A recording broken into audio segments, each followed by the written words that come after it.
హైదరాబాద్లో ఒక Telugu TV channel office మీద దాడి జరిగింది. ఈ దాడికి బీఆర్ఎస్ కార్యకర్తలు కారణమని, బీఆర్ఎస్ పార్టీనే ఈ దాడి చేయించిందని ఆ ఛానల్ బహిరంగంగా ఆరోపణ చేస్తుంది. ఎందుకని బీఆర్ఎస్ కార్యకర్తలు ఆఫీస్ మీద దాడి చేశారంటే, బీఆర్ఎస్ అధికారంలో ఉన్నప్పుడు ఫోన్ ట్యాపింగ్కు పాల్పడిందని, దాని మీద విచారణ జరుగుతుందని అనేకమైన కథనాలను ఆ టీవీ ఛానల్ ప్రసారం చేసింది. బీఆర్ఎస్ నాయకుల్ని, ముఖ్యంగా కేసీఆర్ని, కేటీఆర్ని కూడా అప్రతిష్ట పాలు చేసే విధంగా ఆ ఛానల్ వార్తా కథనాలను ప్రచారం చేసిందనేటువంటి ఉద్దేశంతో బీఆర్ఎస్ కార్యకర్తలు దాడి చేశారని ఆ టీవీ ఛానల్ ఆరోపణ చేసింది. సరే, ఒక్క విషయాన్ని మనం ప్రజాస్వామ్యంలో ఖండించాలి. అది ఏ ఛానల్ అయినా, అది ఎల్లో ఛానల్ అయినా, పచ్చి అబద్ధాలు చెప్పే ఛానల్ అయినా, ఆ ఛానల్ మీద, ఆఫీస్ మీద, పత్రిక మీద దాడి జరిగినప్పుడు అందరూ ఖండించవలసినటువంటి అవసరం ఉన్నమాట వాస్తవం. అయితే ఇవాళ రాష్ట్రంలో ఏం జరుగుతుంది? ముఖ్యంగా ఇవాళ ఆ గొంతు చించుకొని అరుస్తున్నాడు. దానిలో ఒక యాంకర్ గారు, మీడియా ఐక్యత వర్ధిల్లాలి, ప్రజాస్వామ్యం వర్ధిల్లాలి, ఏమిటి అన్యాయం, ఏమిటి అక్రమం అని పెద్దగా అరుస్తున్నాడు. ఇవాళ మీడియా ఐక్యత పాపం ఆయన గుర్తొచ్చినందుకు చాలా సంతోషం. తన మీడియా మీద, తన ఆఫీస్ మీద దాడి జరిగినప్పుడు మాత్రమే ప్రజాస్వామ్యం గుర్తొస్తే ఎలాగు సార్? లేదు, మీడియా ఐక్యత అప్పుడు మాత్రమే గుర్తొస్తే ఎలాగండి? ఇది ధర్మమేనా? మీరేమో ఇష్టం వచ్చినట్టుగా వార్తలు చెప్పవచ్చు, చెప్పే హక్కు మీకుంది ప్రజాస్వామ్యంలో. మరి ఇతర పత్రికలకు కూడా ఉంటుంది కదా, ఇతర ఛానల్స్ కూడా ఉంటుంది కదా, సాక్షి ఛానల్స్ కూడా ఉంటుంది కదా.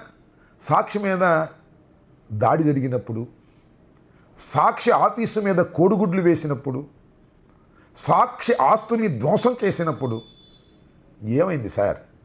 మీడియా ఐక్యత, ప్రజాస్వామ్యం వర్ధిల్లాలి అనేది ఏమైంది సార్? ఇవాళ మీకు గుర్తొచ్చిందా?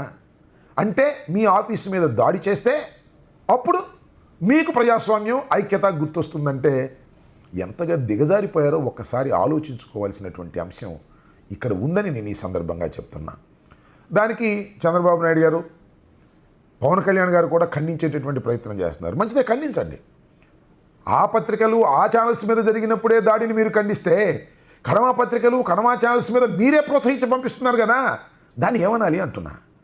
కాబట్టి ఎప్పుడైనా సరే మనం చేసేటటువంటి తప్పులు మనకే చుట్టుకుంటాయనే విషయాన్ని మీరు గ్రహించటంలో ఎందుకు విఫలమవుతున్నారో నాకు అర్థం కావటం లేదు. చాలా దుర్మార్గమైనటువంటి మీడియా ఇవాళ ఆంధ్ర రాష్ట్రంలో, తెలుగు రాష్ట్రాల్లో ఉంది. ఎవరి ఛానల్ వాళ్ళదే, ఎవరి వార్తలు వాళ్ళే. అసలు బీఆర్ఎస్ ఫోన్ ట్యాపింగ్ చేసిందో లేదో ఎంక్వైరీ జరుగుతుంది. చేశారా లేదా నిర్ణయించవలసింది విచారణ అధికారులు తప్ప ఈ మీడియా ఛానల్స్ కాదు. మీడియా ఛానల్స్ అసలు ట్యాప్ చేసేసినట్టే, వినేసినట్టే ఇవన్నీ చెప్పేస్తున్నారే. ఇది ధర్మమేనా? జరిగితే జరిగి ఉండవచ్చు, జరగకపోయి ఉండవచ్చు. విచారణ జరుగుతున్నప్పుడు ట్రైన్లు కూడా మీరే నిర్వహిస్తే ఎలాగ సార్? అలా నిర్వహించినప్పుడే ఇలాంటి ప్రాబ్లమ్స్ వస్తాయనే విషయాన్ని గమనించాలి. కాబట్టి నేను ప్రత్యేకంగా చెప్పదలుచుకున్నది ఏంటంటే, ఆ ఛానల్లో చాలాసార్లు చాలా వ్యంగ్యంగా, చాలా ఆవేశంగా, తెలుగుదేశానికి వ్యతిరేకంగా ఉన్నటువంటి రాజకీయ పార్టీలని ఇష్టం వచ్చినట్టుగా మాట్లాడే యాంకర్ గారు ఉన్నాడే, ఆయనకి వాళ్ళ ప్రజాస్వామ్యం గుర్తొచ్చింది, ఆయనకి వాళ్ళ మీడియా ఐక్యత గుర్తొచ్చింది, ఆయనకి వాళ్ళ చాలా విషయాలు గుర్తొస్తాయి. మీకు ఇబ్బంది వచ్చినప్పుడు అన్నీ గుర్తొస్తాయి, ఎదుటివారికి ఇబ్బంది వచ్చినప్పుడు మాత్రం ఏవి గుర్తురావు. ఆ ఛానలే కాదు, అలాంటి ఛానల్స్ ఉన్నాయే, అవన్నీ గుర్తుపెట్టుకోవాల్సినటువంటి అవసరం ఉన్నది. మీడియా ఐక్యత వడ్డీలేది కేవలం మీ వరకే కాదు, తెలుగు మీడియా, రాష్ట్ర వ్యాపితంగా ఉన్నటువంటి మీడియా ఐక్యత వడ్డిల్లాల్సిన అవసరం ఉన్నది. ఏమంటే కొమ్మినేని శ్రీనివాస్ గారిని అరెస్ట్ చేసినప్పుడు ఈ ఐక్యత వడ్డిల్లాలి అని గొంతు చించుకుంటున్నటువంటి ఈ వీరు ఏం మాట్లాడారండి? అరే తురే అని కొమ్మినేని శ్రీనివాసరావు గురించి మాట్లాడేదా మీరు? అప్పుడు మీడియా ఐక్యత గుర్తు రాలేదా మీకు? కొమ్మినేని శ్రీనివాసరావు గారు మీడియాలో పని చేయటం లేదా? కొమ్మినేని శ్రీనివాసరావు గారు పత్రికలకు సంబంధించిన వ్యక్తి కాదా? ఆయన ఏమైనా వెలేశారా? ఏమిటి అన్యాయం?